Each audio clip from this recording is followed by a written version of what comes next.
اعوذ باللہ من الشیطان الرجیم بسم اللہ الرحمن الرحیم ان الذین آمنوا وعملوا الصالحات واقاموا الصلاة وآتوا الزکاة لهم اجرهم عند ربهم ولا خوف علیہم ولا هم یحزنون۔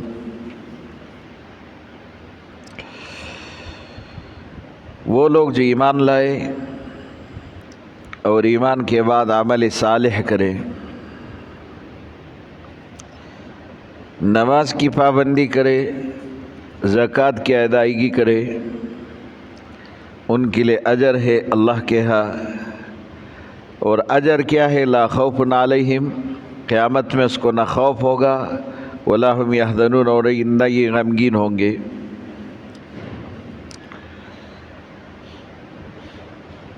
سود کا مسئلہ ذکر ہوا اور سود خور کے سزا کا بھی ذکر ہوا۔ اب ایمان والا اپنے آپ کو سود سے بچائے گا، ایمان والا اللہ کے حکم کو پورا کرنے والا ہوگا۔ اس لیے کہا ان الذین آمنوا وعملوا الصالحات،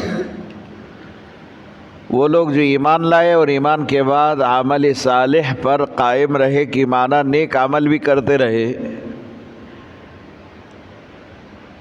تو وہ نماز کا بھی پابند ہوگا ایمان کی وجہ سے، زکوٰۃ کا بھی ادا کرنے والا ہوگا ایمان کی وجہ سے۔ اور ایسے لوگ اللہ کے ہاں جب حساب کتاب کے لیے کھڑے ہوں گے تو وہاں ان کو پریشانی نہیں ہوگی، خوف نہیں ہوگا، غمگین نہیں ہوں گے۔ جہاں جہاں ایمان کا ذکر ہے، ساتھ عمل صالح کا ذکر ہے پورے قرآن میں۔ ایمان کے لیے عمل صالح ایمان کی قوت اور طاقت ہے۔ اگر ایک آدمی ایمان لائے لیکن اس کے ساتھ عمل صالح نہ ہو، ایمان قائم تو رہ سکتا ہے لیکن دائم رہنا اس میں مسئلہ ہے کہ عمل صالح سے ایمان مضبوط ہوتے ہیں، عمل صالح نہ ہو تو کبھی ایمان اتنا کمزور بھی ہو جاتے ہیں کہ وہ سلب کیا جاتے ہیں، انسان سے ختم ہو جاتے ہیں۔ عمل صالح ایمان کی مضبوطی کا ذریعہ ہے، اس لیے جہاں ایمان کا ذکر ہے وہاں عمل صالح کا ذکر ہے، کہ تم ایمان رکھو اللہ پر اور اس کے ساتھ عمل صالح کرو تاکہ تمہارا ایمان مضبوط ہو۔ عمل صالح کیا ہے؟ ایمان کے ساتھ وہ اعمال کرنا جس کا اللہ نے حکم دیا۔ اور آپ نہیں کریں گے تو ایمان آپ کو جنت میں تو لے جائے گا، لیکن کب لے جائے گا؟ کتنا عرصہ پھر آپ کو اپنے گناہوں کا سزا بھگتنا پڑے گا اور اس میں آپ جہنم میں جلو گے، یہ اللہ کو معلوم ہے۔ اور کبھی ایسا بھی ہوتا ہے کہ ایمان اتنا کمزور ہوتا ہے کہ پھر انسان ایمان سے خارج ہو جاتا ہے، یہ ایمان انسان سے چلا جاتا ہے۔ اس لیے یہ کہا کہ ایمان تو ایمان کے ساتھ عمل صالح، جب بھی ایمان کا ذکر ہے عمل صالح کہ عمل صالح سے اپنے ایمان کو مضبوط کرو۔ اور جب عمل صالح ہوتا ہے، ایمان مضبوط ہوتا ہے، تو پھر یہ ایمان خود بخود آپ کو نیکی کی طرف راغب کرے گا، خود ہی آپ سے نیکی کا کام کروائے گا، خیر کا کام کروائے گا، شر سے آپ کو بچائے گا۔ اذان ہوتے ہی آپ کا ایمان آپ کو گھر میں بیٹھنے نہیں دے گا کہ اذان ہو گیا تم گھر میں کیا کر رہے ہو، مسجد میں آؤ۔ یہ ایمان آپ کو دعوت دے گا کہ مسجد میں آؤ۔ اعلان ہوگا اللہ کے راستے میں خرچ کرو، آپ کا ایمان آپ کو مجبور کرے گا کہ اللہ کے راستے میں خرچ کرو، اسی میں کامیابی ہے اور یہی کام آنے والی چیز ہے۔ اگر ایمان کمزور ہو جائے تو پھر اذان سنتے ہی آپ دنیا میں مصروف ہوں گے اور آپ کو احساس تک نہیں ہوگا کہ یہ اذان کیوں ہوا۔ اور یہ اذان میں اعلان ہے مسجد میں آنے کا، اللہ کے حکم پورا کرنے کا، اس کا احساس آپ کو نہیں ہوگا۔ پھر علماء نے لکھا ہے کہ آپ اپنے ایمان اور اس کا معیار خود بھی معلوم کر سکتے کہ آپ کے اندر کتنا ایمان ہے۔ اگر دنیا کی کسی کام کی وجہ سے آپ کی نماز چلی گئی، اب دیکھو کہ دنیا کے اس کام کے لیے تم زیادہ پریشان ہو یا پھر نماز کے لیے زیادہ پریشان ہو جس میں تمہارا نقصان ہوا اور اس کی وجہ سے نماز بھی چلی گئی. اب تم اپنے نقصان پر زیادہ پریشان ہو یا اس نماز پر جو آپ کی نماز فوت ہو گئی. اگر تم اپنے نقصان کے لیے زیادہ پریشان ہو تو پھر آپ کا نقصان کس قیمت کا ہے, کس درجے کا ہے؟ پھر اندازہ لگاؤ آپ کا ایمان اس قیمت سے کم ہے. اگر آپ نماز کے لیے زیادہ پریشان ہو اپنے اس نقصان سے تو پھر سمجھو کہ آپ کا ایمان واقعی مضبوط ہے کہ آپ نماز کے لیے زیادہ پریشان ہے اور اس نقصان کے لیے کم پریشان ہے. اور یقین کرے مومن کا تو یہ شان ہوتا ہے, اس کی نماز فوت ہو جائے تو وہ پھر نماز کے لیے اتنا پریشان رہتا ہے کہ میری یہ نماز کیوں فوت ہو گئی. اس کو چین نہیں آتا دنیا کی کسی چیز میں. تو اس لیے جب بھی ایمان کا ذکر ہے قرآن میں تو عمل صالح کا بھی ذکر ہے کہ عمل صالح ایمان کے لیے, اگرچہ ایمان اس کے بغیر بھی انسان کو جنت میں لے جانے والی چیز ہے, لیکن عمل صالح ایمان کو بغیر نقصان کے جنت میں آپ کو لے جائے گا. آپ کا کوئی نقصان نہیں ہوگا, مطلب یہ کہ جہنم سے آپ کو بچائے گا. اگر ایمان کے ساتھ عمل صالح نہ ہو تو ممکن ہے کہ پھر جہنم کی سزا, اور کتنی سزا ہے, پھر اس کے بعد جنت میں آپ جاؤں گے کیونکہ آپ کے اندر ایمان ہے. جس نے ایک بار لا الہ الا اللہ پڑھا وہ جہنم سے نکلے گا, ضرور جنت میں جائے گا. لیکن اگر موت اس حال میں آئی کہ لا الہ الا اللہ کا منکر نہ ہو, اس کا اقرار کرے. لیکن پھر بھی آپ نے حدیث میں یہ بھی تو سنا ہے کہ ایک نماز چھوڑنے پر اگر دنیا کا حساب لگایا جائے تو 2,88,00,000 سال انسان جہنم میں جلے. تو پھر آپ حساب لگائے کہ کتنے احکام آپ نے چھوڑ دیے, اتنے ہی اللہ پاک سزا دیں گے, اور سزا کے بعد جو ہے پھر جنت میں جانا پڑے گا. تو پھر بھی ایک مشکل عمل ہے. اس لیے کہا کہ ایمان کے ساتھ عمل صالح ضروری ہے. عمل صالح کیا ہے؟ امر بالمعروف نہی عن المنکر. اللہ نے جس کے کرنے کا حکم دیا اس کو پورا کرو, جس سے رکنے کا حکم دیا اس سے اپنے آپ کو بچاؤ, اس سے اپنے آپ کو محفوظ بناؤ. اور کہا کہ اگر آپ کا ایمان اس درجے کا ہو گیا کہ اللہ کے احکام آپ نے پورے کیے, نماز پوری کی, آپ نے زکوٰۃ ادا کیا, آپ نے اللہ کے احکام پورے کیے, اس کا پھر نتیجہ یہ ہوگا لا خوف علیہم ولا هم یحزنون. کل سامنے جب رب کے سامنے کھڑے ہوں گے تو پھر وہاں پر آپ کو نہ خوف ہوگا اور نہ غم ہوگا. یہاں ایک بات یہ بھی یاد رکھو, جب آدمی کے اندر ایمان ہو اور عمل صالح جو قرآن نے ذکر کیا اس کے اوپر عمل صالح بھی ہے, اور قرآن نے 2 چیزیں ذکر کی ہیں, نماز اور زکوٰۃ. اور آپ کہیں کہ قرآن نے تو بس نماز اور زکوٰۃ کا ذکر کیا, عبادات ہے, ایک جانی عبادت ہے, ایک مالی عبادت ہے. آپ نے کہا کہ جانی عبادت نماز ہے, مالی عبادت زکوٰۃ ہے, میں نے دونوں پورا کر لیا, ابھی آگے کوئی ضرورت نہیں ہے. باقی تو معاشرت بھی ہے, پھر جو ہے حقوق العباد بھی ہے, بہت ساری چیزیں ہیں. تو یہاں ان 2 پر اتفاق کیوں کیا کہ نماز کا ذکر ہے, زکوٰۃ کا ذکر ہے, اور پھر کہا کہ ایمان کے ساتھ عمل صالح کرو. عمل صالح کیا ہے؟ اقامت صلاۃ, نماز کا قائم کرنا, اور ایتاء زکوٰۃ, زکوٰۃ کا ادا کرنا. تو اس کا جواب یہ ہے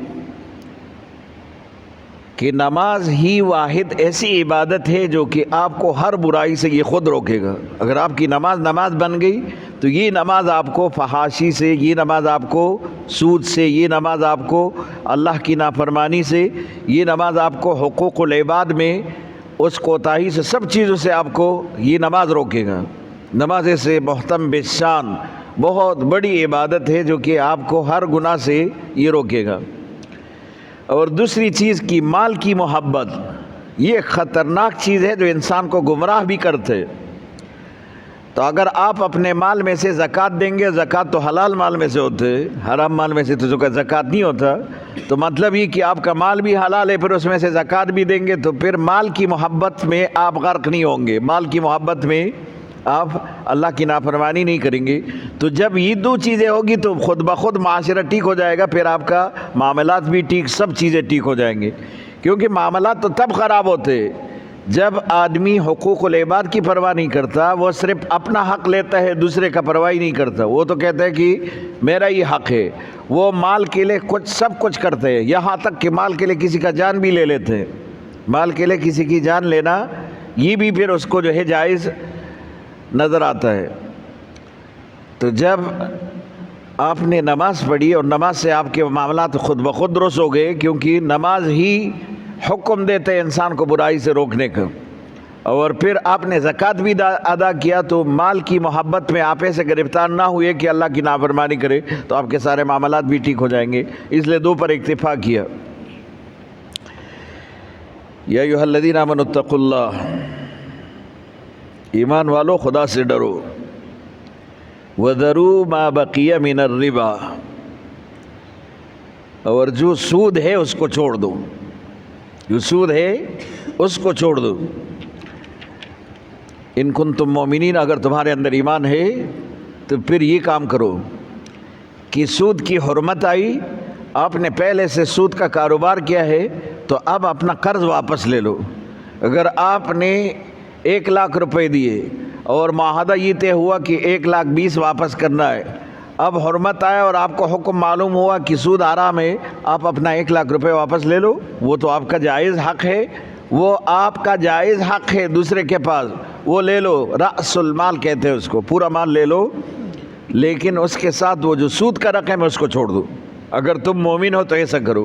بار بار قرآن کہتے کہ اگر مومن ہو، یا ایھا الذین آمنوا، خطاب بھی ایمان والوں کے، پھر واتقوا اللہ، اللہ سے اتقوا اللہ، اللہ سے ڈرو، اور پھر کہا کہ ان کنتم مومنین، شرط یہ کہ اگر تمہارے اندر ایمان ہے تو خود بخود تم اس کے لیے پھر تیار ہو جاؤ گے کہ تم اپنا رأس المال، اپنا وہ قرض واپس لوگے جو تم نے دیا ہے، اور اس کے اوپر جو سود آیا ہے وہ سود آپ چھوڑ دو گے، کہ بس اب سے میرا توبہ، سود کے پیسے آپ سے نہیں لینا، میرا قرض پیسے آپ کے پاس ہے وہ واپس کر دو۔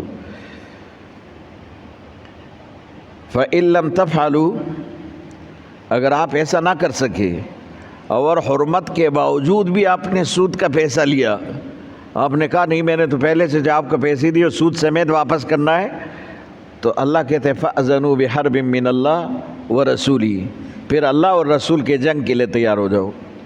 اور دنیا میں کوئی مائک اللہ ایسا نہیں کہ خدا اور رسول کے ساتھ لڑ ہی نہیں سکتا، نہ کوئی اللہ کے طاقت کا مقابلہ کر سکتا ہے اور نہ اس کے رسول کا مقابلہ کر سکتے جو حق پر اللہ کا پیغام لے کر آئے۔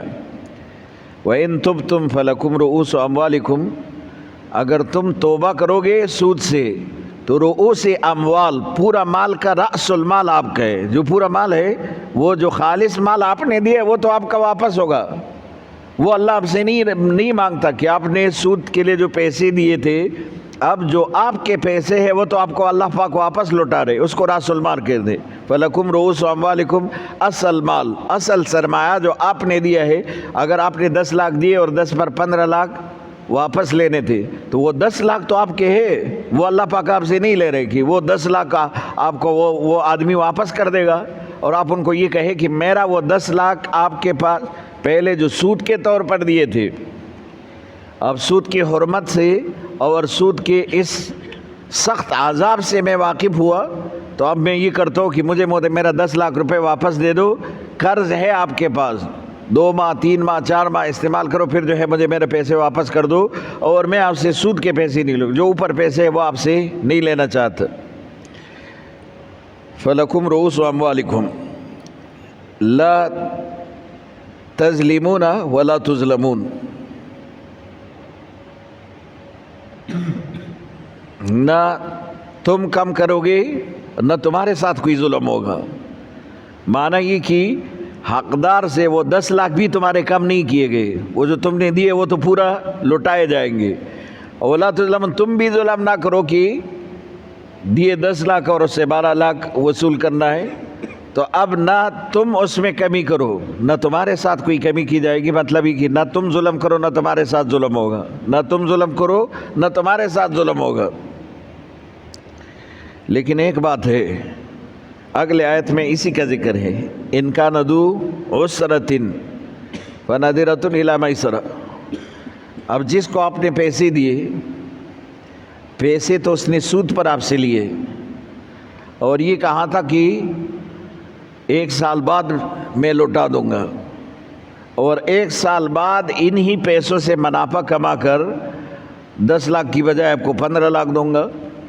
اب آپ اس سے واپس لوگے تو وہ پیسے اس نے خرچ کیے ہوں گے کام میں، اور آپ نے کہا کہ سود سے تو توبہ ہے، لیکن میرا رقم واپس کر دو 10 لاکھ روپے، اور 10 لاکھ اگر آپ فوراً واپس مانگو گے، اس نے تو جا کے مارکیٹ میں خرچ کیے، وہ پیسے کاروبار میں لگائے، اب سود سے تو آپ نے توبہ کیا، اب اس بندے کو بھی تو موقع دینا ہے کہ قرض میں آپ نے پہلے تو 1 سال کے لیے اس کو پیسے دیے کہ 1 سال پورا کر کے مجھے واپس کرنا، ابھی تم کہے کہ میرا پیسہ مجھے واپس لوٹا دو اور سود معاف، لیکن میرا قرض واپس۔ اب قرض بھی تو وہ فوراً واپس نہیں کر سکتا، اس نے تو وہ پیسے لگائے کام میں، پہلے وہ پیسے اس نے جو سود پہ لیے وہ گناہگار تھا، لیکن تیرے وجہ سے اگر وہ بھی توبہ کر لے کہ چلو میں بھی آئندہ سود نہیں کروں گا، لیکن آپ کے پیسے لوٹانے میں ابھی وقت لگے گا، تو قرآن کہتے ہیں کہ اسی طرح اگر کوئی قرض دار مجبور ہو گیا اور تنگی میں ہے، ذو عسرہ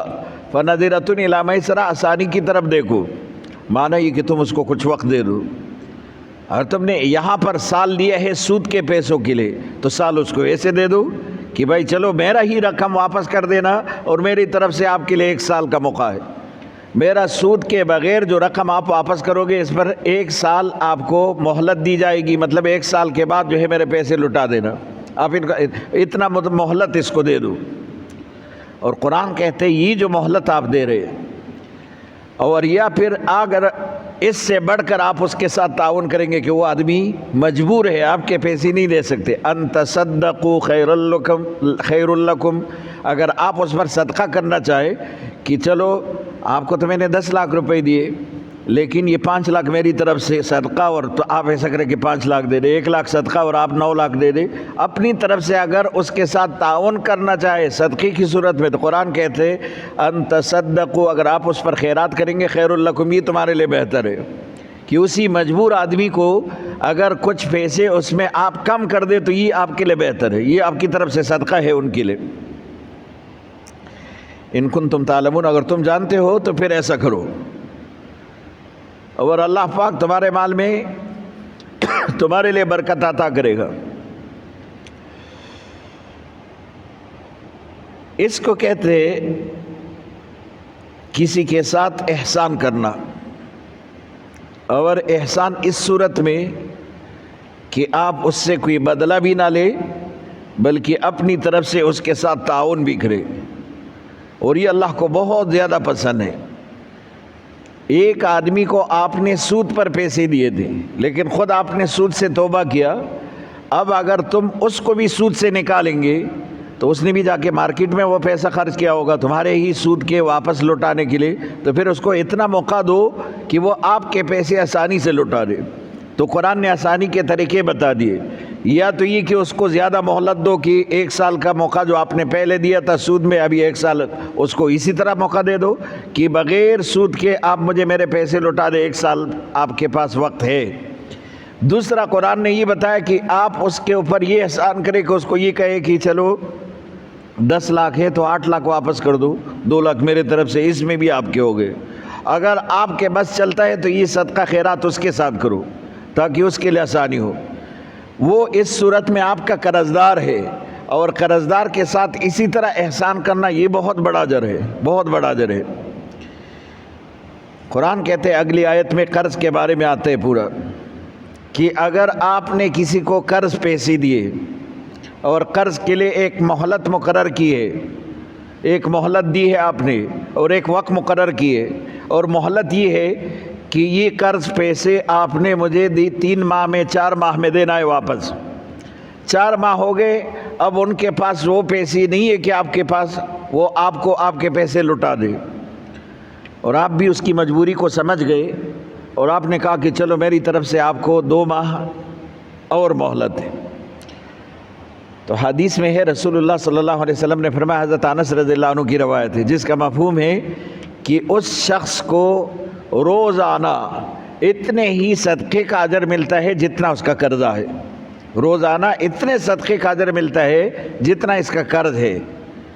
بلکہ حضرت انس رضی اللہ عنہ کی روایت میں یہ بھی ہے کہ اگر مہلت پوری ہو گئی اور آپ نے اور زیادہ مہلت دیا، وقت پورا ہو گیا اور زیادہ مہلت دیا، تو پھر مہلت دینے کے بعد ہر دن میں آپ کو دگنا اجر ملے گا. اگر آپ کے 1 لاکھ روپے ہے تو 2 لاکھ کے اجر ملے گا، کیونکہ آپ نے مہلت سے زیادہ اس کو وقت دیا ہے. تو پھر تو خوش قسمت آدمی ہے جس کا کسی کے اوپر 1 لاکھ روپے قرضہ ہو، 2 لاکھ قرضہ ہو، 10 لاکھ قرضہ ہو، اور وہ مدت پورا ہو جائے اور وہ مجبور ہو اس کو واپس نہیں لٹا سکتا اور یہ اس کو ٹائم دے دے. اس پیسے بھی اس کے ہیں، وہ تو نہیں جائیں گے، پیسے بھی اس کے، اور یہ کہے کہ آپ ایسا کریں کہ 10 ماہ اور آپ کے پاس ٹائم ہے، 10 مہینے بعد میرے پیسے دینے. اب 10 ماہ میں کتنے دن ہو گئے؟ ہر دن کے حساب سے ان کو 10 کی بجائے 20 لاکھ کا اجر ملے گا. 5 لاکھ ہے تو 5 کی بجائے اس کو 10 لاکھ کا اجر ملے گا. جیسے یہ روزانہ 10 لاکھ صدقہ کرتے، روزانہ 20 لاکھ صدقہ کرتے، اور اتنا صدقہ کسی کے بس میں نہیں ہوتا کہ روزانہ اتنا صدقہ کرے. قرض کی صورت میں آپ کو اتنے صدقے کا اجر ملتے. اور یقیناً انسان تو اس دنیا میں حریص ہے مال کے لیے، لیکن وہاں جب جائے گا تو اس کو حرص اعمال کی ہوگی. پھر وہاں پر جو ہے پھر یہ کہے گا کہ میرا کسی کے ساتھ اتنا سا حق، وہ کسی کے ساتھ معلوم ہو جائے کہ میں اس سے بھی اس کا نیکی لے لوں، اس کا جزا اس سے لے لوں. تو وہاں پھر پتہ چلے گا کہ یہ جتنے عرصے میں اس نے آپ کے پیسے نہیں لٹائے، ہر دن کے بدلے آپ کو اتنا اجر ملا ہے. ہر دن کے بدلے آپ کو اتنا ہی اجر ملا جتنا آپ کا قرض ہے. اس کے بعد اگر آپ کے 10,000 روپے قرض ہے تو روزانہ آپ کو 20,000 روپے کا جو ہے وہ قرض کا ثواب ملے گا. 20,000 روپے صدقے کا ثواب ملے گا. 20,000 روپے صدقہ کوئی آسان کام تو نہیں ہے کہ وہ کوئی 20,000 روزانہ صدقہ کرے پابندی کے ساتھ. ان کان ذو عسرۃ، اگر ایک آدمی تنگی میں ہو، فنظرۃ، تو آپ کی طرف سے اس کو مہلت اور دیکھنا ہے، الی میسرہ، آسانی کی طرف. وان تصدقوا، اگر آپ ان کے اوپر صدقہ کرے، خیرات کرے، خیر لکم، یہ تمہارے لیے زیادہ بہتر ہے. ان کنتم تعلمون، اگر تم جانتے ہو تو اسی میں صدقہ کرو. بس چلتا ہے، غریب آدمی ہے تو پورا معاف کر دو. لیکن یہ ایک معاملہ یاد رکھو، کبھی کبھار لوگ یہ غلطی کرتے ہیں کہ میں نے سلیم عامر صاحب کو 5 لاکھ روپے دیے کہ یہ آپ کے پاس قرض ہے. اب سلیم عامر کو میں نے یہ کہا کہ سلیم عامر صاحب میرے 5 لاکھ آپ کے پاس 5 مہینے تک قرض ہے، یا ایک سال تک جو ہے میرے 5 لاکھ روپے آپ کے پاس قرض ہے، اور یہ 1 سال کے بعد آپ نے لوٹانا ہے. اور 1 سال ہو گیا، سلیم عامر صاحب مجبور ہو گئے، میرے پیسے نہیں لوٹا سکتے.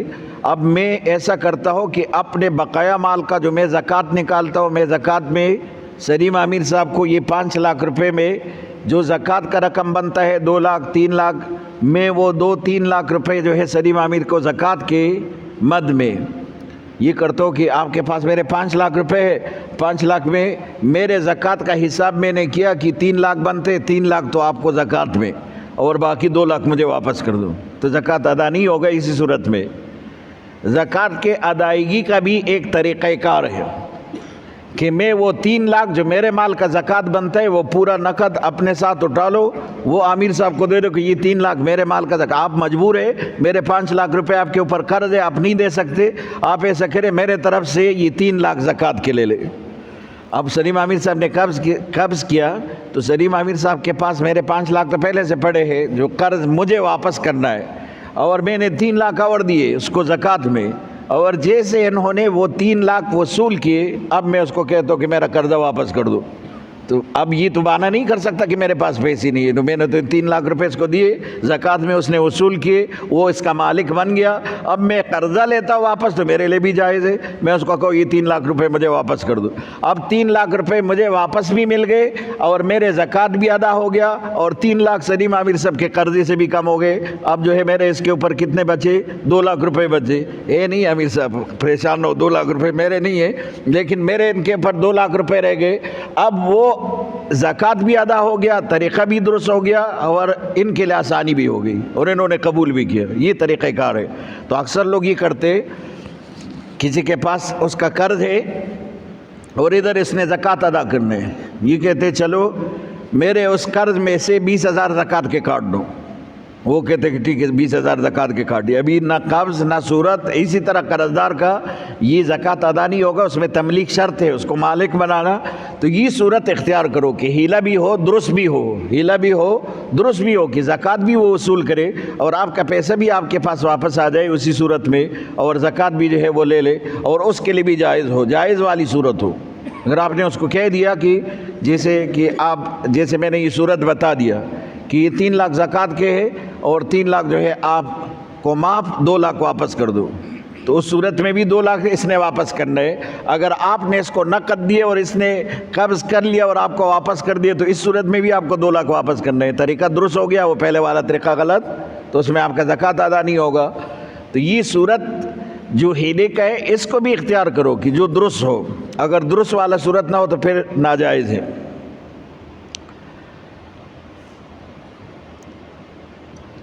وَاتَّقُوا يَوْمًا تُرْجَعُونَ فِيهِ إِلَى اللَّهِ. پھر کہتے ہیں اس دن سے ڈرو جس میں خدا کی طرف واپسی ہے. اس دن سے ڈرو. یہ مسائل ایسے ہے کہ جب خدا کا خوف نہ ہو تو آپ سود سے کیسے بچیں گے؟ خدا کا خوف نہ ہو تو آپ کسی حقوق العباد میں کوتاہی سے کیسے بچیں گے؟ جب خدا کا خوف ہوگا تو یہ چیز ہو. وَاتَّقُوا اللَّهَ، خدا سے ڈرو. یومن، اس دن پر ترجعون فیہ الی اللہ، جس میں تم اللہ کی طرف واپس لوٹ کے جاؤ گے. ثم توفی کل نفس ما کسبت، وہاں پورا ہر نفس کو دیا جائے گا جو اس نے کیا ہے. جس نے کیا ہے ما کسبت، اس کو پورا دیا جائے گا بدلہ. وہم لا یظلمون، کسی کے ساتھ ظلم نہیں کیا جائے گا. اور جب عمل نامہ ہاتھ میں دیا جائے اور یہ انسان دیکھے، اللہ کہے گا میرے فرشتوں نے کوئی ظلم کیا آپ کے ساتھ؟ یہ کہے گا، یہ عمل نامے کو دیکھے گا کہیں نہیں ظلم نہیں کیا. لا یا رب، یہ لفظ کہے گا، اے ہمارے رب کوئی ظلم نہیں کیا. فرشتوں نے تو صحیح، لا یغادر صغیرۃ ولا کبیرۃ الا احصاھا، فرشتوں نے تو ہر چھوٹی بڑی بات اس میں لکھا ہے، کسی چیز کو چھوڑا ہی نہیں. تو میرے ساتھ کوئی ظلم نہیں ہوا، فرشتے نے جو لکھا ہے درست لکھا ہے، فرشتوں نے جو لکھا ہے یہ اقرار خود کرے گا. تو ثم توفی کل نفس ما کسبت، ہر ایک نفس کو وہ ملے گا جو انہوں نے کیا ہے. وہم لا یظلمون، کسی کے ساتھ کوئی ظلم نہیں کیا جائے گا. یہ اللہ کی طرف سے اعلان ہے. یا ایھا الذین آمنوا اذا تداینتم بدین الی اجل مسمی فاکتبوہ. ایمان والو، جب تم کسی معاملے میں، قرض والا معاملہ ہے، اگر کسی کے ساتھ تم اس معاملے میں مصروف ہو تو قرآن کہتے فاکتبوہ، لکھ دو. قرض کا معاملہ ہے، لکھ دو. آپ کسی کے ساتھ اسی طرح کے ادھار کا معاملہ کرتے ہو، سودا کرتے ہو، تو قرآن کہتے لکھ دو. وَلْيَكْتُبْ بَيْنَكُمْ کاتب، آپ کے بیچ میں کوئی کاتب ہو، لکھنے والا ہو، وہ لکھ دے. اگر آپ خود نہیں لکھ سکتے کسی کاتب کو بلائے، وہ لکھ دے بالعدل، انصاف کے ساتھ. اور پھر قرآن کہتے لا یأبى کاتب، کاتب بھی انکار نہ کرے، جو لکھنے والا ہے وہ بھی انکار نہ کرے، کیونکہ اللہ پاک نے اس کو ان یکتب کما علمہ اللہ، کہ وہ اللہ نے جس طرح اس کو سکھایا اسی طرح ہی وہ لکھ دے، اس میں انکار نہ کرے. وہ کاتب بھی اسی طرح پورا لکھ دے. کما علمہ اللہ فلیکتب، اسی لیے طرف. اب اگر کوئی جس کے ساتھ آپ کا معاملہ ہے اور وہ ایسا ہے کہ وہ خود اپنا بیان پورا نہیں کر سکتا، یا تو چھوٹا بچہ ہے، یا اتنا ضعیف ہے کہ کمزوری کی وجہ سے پورا بات نہیں کر سکتا، یا گونگا ہے وہ اپنا پورا بات کر نہیں سکتا بلکہ اس کے لیے ترجمان کی ضرورت ہے، تو قرآن کہتے وَلْيُمْلِلِ الَّذِي عَلَيْهِ الْحَقُّ. پہلی بات تو یہ ہے کہ خود ہی بیان کرے جس پر حق ہے. جس پر حق ہے، حق والا خود ہی بیان کرے، مطلب جس کا حق ہے وہ خود ہی بیان کرے.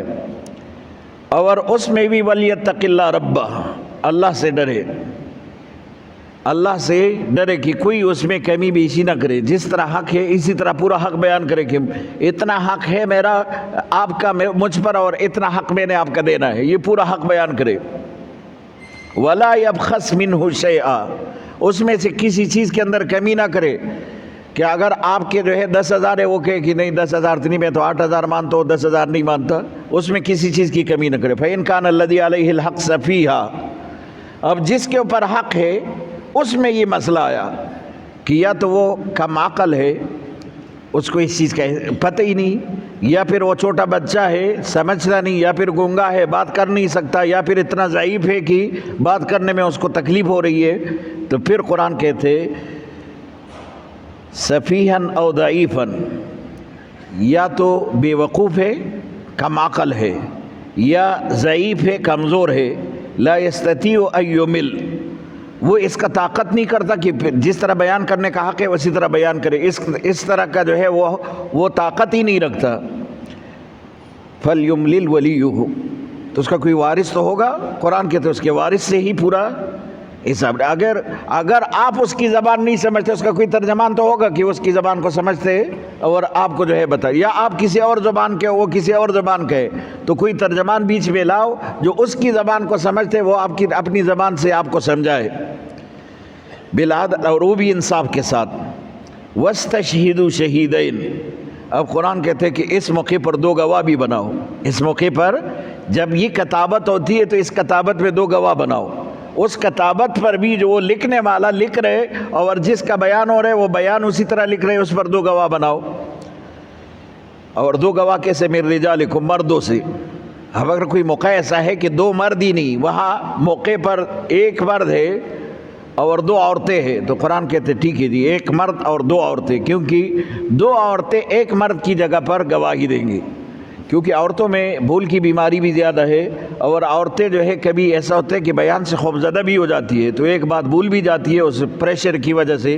تو قرآن کہتے ہیں کہ عورتیں ہو تو فَإِن لَمْ يَكُونَا رَجُلَيْنِ، دو آدمی نہ ملے، دو مرد نہ ملے، فَرَجُلٌ وَامْرَأَتَانِ، تو ایک مرد اور دو عورتیں، ممن ترضون من الشہداء، جس پر آپ راضی ہو ایسے گواہ جو ہے آپ کو میسر ہو، وہاں پر آپ ایسے گواہ جو ہے اسی طرح پیش کرے۔ ان تدل احداہما، اگر ایک عورت بھول جائے مثلا کسی بات کو، فتذکر احداہما الاخری، تو وہ دوسری عورت جو ان کے ساتھ آپ نے دو گواہ بنائی عورتوں میں سے، تو وہ دوسری عورت اس کو یاد دلائے کہ وہ یہ بات ہے جو آپ بھول گئی، آپ جو بول رہی ہے وہ یہ بات ہے، کیونکہ عورتوں پر یہ اعتماد نہیں۔ ابھی آپ کے ذہن میں آئے گا کہ ہم نے وہاں ایک پڑھا تھا پچھلے درس میں کہ اسی طرح 4 مرد گواہ ہوں گے زنا کے معاملے میں، اس میں کسی عورت کی گواہی قبول نہیں ہوگی۔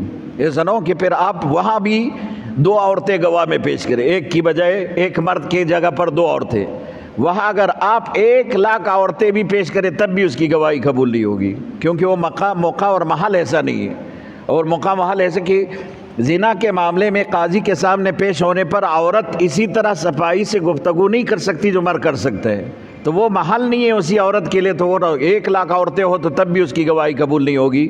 اب ایسے جو عام معاملات تھے اس میں 2 عورتوں کی گواہی ہے، لیکن اگر کوئی معاملہ ایسا ہے جو عورتوں کے ساتھ خاص ہے، جسی طرح حمل کا معاملہ ہے، تو اس میں صرف ایک عورت کی گواہی کافی ہے، ایک عورت کی گواہی سے بھی کام چل جائے گا، کیونکہ وہ معاملہ ہی صرف عورتوں کا ہے۔ ولا یأبى الشہداء، تو قرآن کہتے ہیں کہ ایک تو گواہ کبھی انکار نہ کرے، اذا ما دعوا، جب بھی اس کو بلایا جائے تو گواہ انکار نہ کرے کہ میں تو آج گواہی کے لیے نہیں آ سکتا، کیونکہ اس سے پورا مسئلہ ہی خراب ہوگا اگر گواہ نہیں آ سکتا، اور یہ گواہ کا معاملہ کافی لمبا ہے، ٹائم پورا ہو گیا، تو گواہ انکار نہ کرے اس صورت میں کہ گواہی کے لیے پیش نہ ہو۔ لیکن ہمارے ہاں ایک بہت بڑا مسئلہ یہ بھی ہے کہ معاملہ تو